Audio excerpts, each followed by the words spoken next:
Off the top tonight at 11 o'clock, Fidel Castro is in a final resting place. His brother Raul interred his ashes in a rock, ending 9 days of national mourning and closing a dark chapter in Cuba's history. The cemetery now open to the public. Many in Cuba have already paid their respects to Cuba's former leader. Some in South Florida, meantime, took time today to remember Cubans who were lost to Fidel Castro's regime. We'll get to that in a moment, but we start our team coverage with Calvin Hughes, who's in Santiago de Cuba, where Fidel's ashes now rest. The 9th and final national day of mourning came to an end at high noon today. Fidel Castro's final ceremony, a small invitation-only event. It is said that Castro planned every single event over the last 9 days, down to the very last detail, once again projecting an image that he wanted the world to see.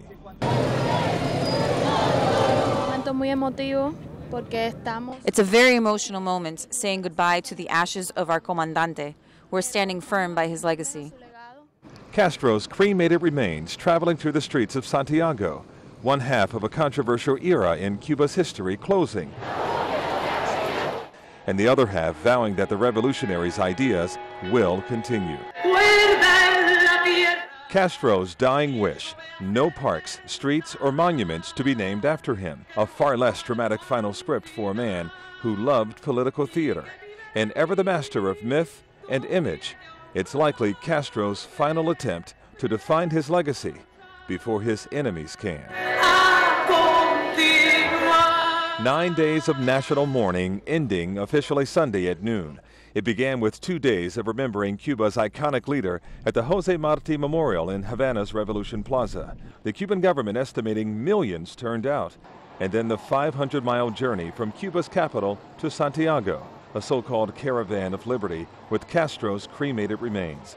From province to province, mourners lined the streets, the reverse route the Castro brothers and his rebels took to mark the beginning of the Cuban Revolution. And twice at night, people poured into the main plazas in Havana and Santiago for long speeches and what seemed more like political rallies than a solemn memorial. And on the final day, the final procession and a simple, private funeral.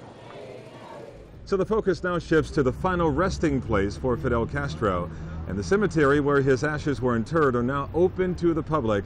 My colleague Glenna Milberg has much more on that part of the story. Santa Ifigenia is the name of this cemetery. It's already an historic site, and for the last year or so, people have been saying they have been preparing this burial site for Fidel Castro in utter secrecy, and today we get to see why. Fidel Castro's interment, actually done by his brother Raul, ended 9 days of national mourning, bookended by huge public memorials in Havana and on the other side of the island, Santiago de Cuba, birthplace of the revolution and final resting place of its leader. They wanted to be the first to visit.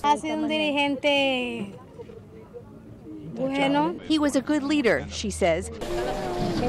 They waited for hours outside the gates of the cemetery for it to open, some sad and some defiant.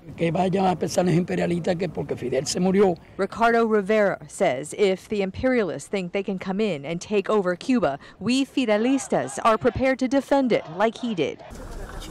Fidel Castro's ashes are now officially interred in what appears to be a simple boulder, simply marked Fidel, in Santiago's Santa Ifigenia Cemetery, already an historic site because of the national heroes and prominent Cuban citizens buried there. Castro also orchestrated his final resting place. You see that tall monument right next to it? That is the final resting place of Jose Marti, the hero of Cubans' independence from Spain. Even in death, the revolutionary icon seems to have a hold on and be a draw for those intrigued with a utopic view of socialism. I won't say he did everything right, you know, but like he had an idea, he had the Marxist idea, and he tried to make the best out of it. One among many tourists we saw there today, and in fact buses full already just in the hours since it opened.